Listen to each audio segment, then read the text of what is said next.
नमस्कार, मैं राकेश वर्मा आप सभी का स्वागत करता हूं आपके अपने परिवार एसएन गुरुकुल पर।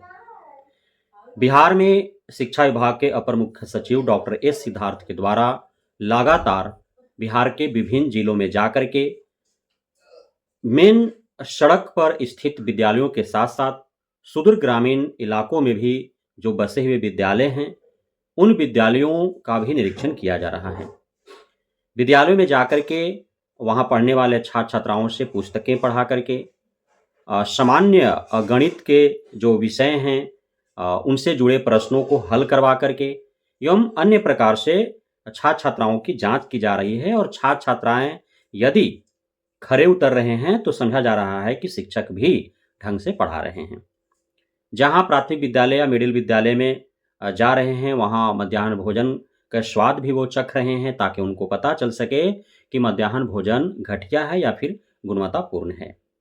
साथ ही सरकारी विद्यालयों में जो भी सरकार के द्वारा, विभाग के द्वारा सुविधाएँ उपलब्ध करा जाती हैं, चाहे वो खेल सामग्री हो या अन्य जो भी एफएलएन किट्स हो, टीएलएम किट्स हो उन सभी के बारे में भी निरीक्षण किया जा रहा है, उनसे अवगत होया जा रहा है कि आखिर जो सरकार और विभाग उपलब्ध करा रही है साधन-संसाधन, उसका सदुपयोग हो रहा है अथवा नहीं। विद्यालयों के भवन का क्या अवस्था है, वहाँ शौचालयों की क्या अवस्था है, रसोई घर की क्या अवस्था है, जो पुस्तकालय बने हैं, उसमें पुस्तकें हैं अथवा नहीं। इन सारे चीज़ों का जो है ध्यान रखा जा रहा है निरीक्षण के दरमियान। साथ ही पंजी भी देखे जा रहे हैं, जो रजिस्टर हैं विद्यालय के कार्यालय में, उन सारे रजिस्टर को चेक किए जा रहे हैं, सारे रिपोर्ट देखे जा रहे हैं कि किस प्रकार से रिपोर्ट बनाए जा रहे हैं, कैसे रजिस्टर मेंटेन किए जा रहे हैं। छात्र-छात्राओं से शिक्षक-शिक्षिकाओं के चरित्र के बारे में, उनके व्यक्तित्व के बारे में उनका नियमितता के बारे में, समयबद्धता के बारे में, उनके पठन-पाठन के कार्यशैली के बारे में भी पूछा जा रहा है और इस प्रकार से निरीक्षण हो रहे हैं। जमुई जिला में जो अभी घटना घटा है वह सिर्फ़ सुशासन बाबू के सरकार पर सवालिया निशान ही नहीं खड़ा करता है, बल्कि बिहार को शर्मसार भी करता है। चूँकि वहाँ एक पूर्व मुखिया के लड़के के द्वारा जो अपराधी प्रवृत्ति का है, कई मामलों में जेल भी जा चुका है, कई दफ़ा जेल से भाग भी चुका है और कई घटनाओं का वो अंजाम दे चुका है। उसके द्वारा विद्यालय के प्रधानाध्यापक से रंगदारी माँगा गया।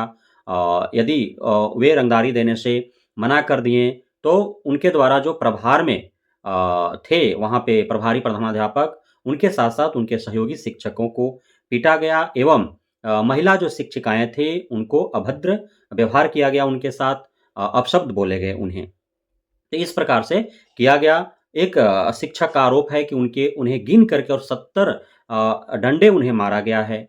उसी प्रकार से कई शिक्षकों को काफ़ी गंभीर चोटें आई हैं क्योंकि वह पूर्व मुखिया का जो लड़का था उसके साथ कई गुंडे आए थे और उनके द्वारा जो है विद्यालय में जाकर के और पीटा गया शिक्षक-शिक्षिकाओं को। तो उस घटना से तो शर्मसार बिहार था ही। उनको सहानुभूति देने के लिए और जो भी दोषी हैं, उन पर कार्रवाई करने हेतु वहाँ के जिला प्रशासन को निर्देशित करने हेतु शेड्यूल जारी किया गया एससीएस साहब के द्वारा कि वे जमुई जिला का भ्रमण करेंगे और वे निरीक्षण में निकल गए। मेरा सवाल यह है कि यदि आप जमुई जिला में जो घटना घटा, उसको लेकर के आप शिक्षकों को सहानुभूति देने के लिए, उनका हौसला बढ़ाने के लिए उनके अंदर जो भय है, डर है, खौफ है, उसको मिटाने के लिए, साथ ही उनके साथ जो अभद्रता हुई, जो मारपीट किया गया उसमें जो भी संलिप्त है, उन पर यथाशीघ्र कार्रवाई करने हेतु जिला प्रशासन से बात करने के लिए, उन्हें निर्देशित करने के लिए, ताकि आप जाएँ, उनसे मिलें, तो अत्यधिक प्रभावकारी हो और यथाशीघ्र जो है दोषियों पर कार्रवाई हो। तो इस उद्देश्य से यदि आप गए हैं, तो बेहतर है। लेकिन आप जमुई जिला में निरीक्षण करने के लिए जाते हैं और आपको जमुई जिला निरीक्षण करने जाना है, उससे पूर्व ही जमुई जिला के जिला शिक्षा पदाधिकारी को पता होता है, वो बाज़ाब्ते पत्र जारी करके और सभी को हाई अलर्ट पर रख देता है कि फलाने तिथि को अपर मुख्य सचिव साहब निरीक्षण हेतु आ रहे हैं, इसलिए आप सभी सचेत रहें, सतर्क रहें, अपने-अपने कार्यों को ईमानदारी पूर्वक, पूरे कर्तव्यनिष्ठता, लगन और मेहनत से करें, सभी समयबद्ध हो जाएँ और सभी जो है अपने काम पर ध्यान दें। तो इस प्रकार से यदि किया जाता है तो फिर निरीक्षण का कोई मतलब नहीं निकल जाता है।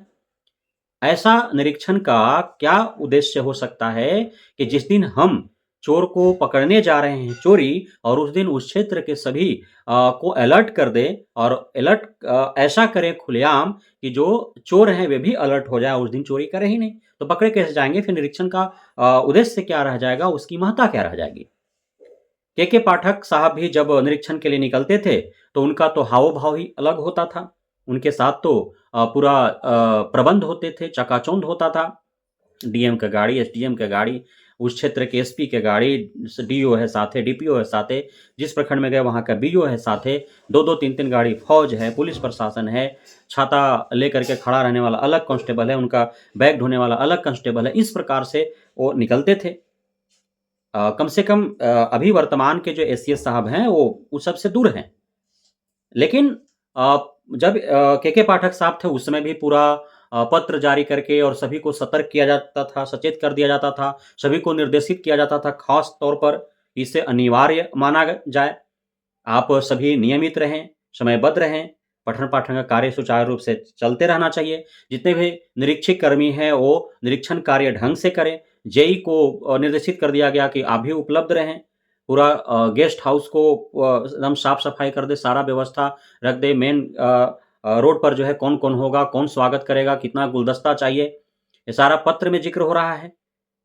सभी प्रखंड के बीओ को अलर्ट कर दिया गया। सभी प्रधानाध्यापकों को, सभी शिक्षकों को अलर्ट कर दिया गया। जितने भी जिला कार्यक्रम पदाधिकारी अलग-अलग हैं, चाहे वो एसएसए के हों, स्थापना के हों, प्राथमिक का हो, माध्यमिक का हो, या फिर जो मध्याह्न भोजन के जो निदेशक हैं वो हों, या अन्य जो भी शिक्षा विभाग से जुड़े हुए जो भी अधिकारी, प्राधिकारी, कर्मचारी, कर्मी, शिक्षक, शिक्षिकाएँ हों, सभी को अलर्ट कर दिया गया पूर्व से ही। तो फिर जो गलत करने वाले हैं, भला किसकी हिमाकत होगी कि एसीएस साहब आ रहे हैं भ्रमण के लिए और डीओ साहब का पत्र जारी हो गया कि आप अलर्ट हो जाएँ, और उस दिन वो जो है चोरी करेगा, लापरवाही करेगा, उस दिन धूर्तता दिखाएगा, गलती करेगा। तो एसीएस साहब जब जाएँगे विद्यालयों में, कुछ वो खामियाँ पाएँगे ही नहीं, तो फिर उनके नज़रों में क्या जाएगा और क्या वो सुधार पाएँगे? सीधी-सी बात है। तो जब औचक निरीक्षण हेतु एसीएस साहब निकल रहे हैं, तो उनके साथ जो गार्ड हैं, उनके साथ जो कर्मी हैं, उन्हें भी पता नहीं होना चाहिए कि एसीएस साहब जब कार्यालय से निकल रहे हैं, तो उनका गाड़ी किस तरफ मुड़ जाएगा। बस निकल दिए, जहाँ वो जाएँगे उनके साथ सभी को जाना है।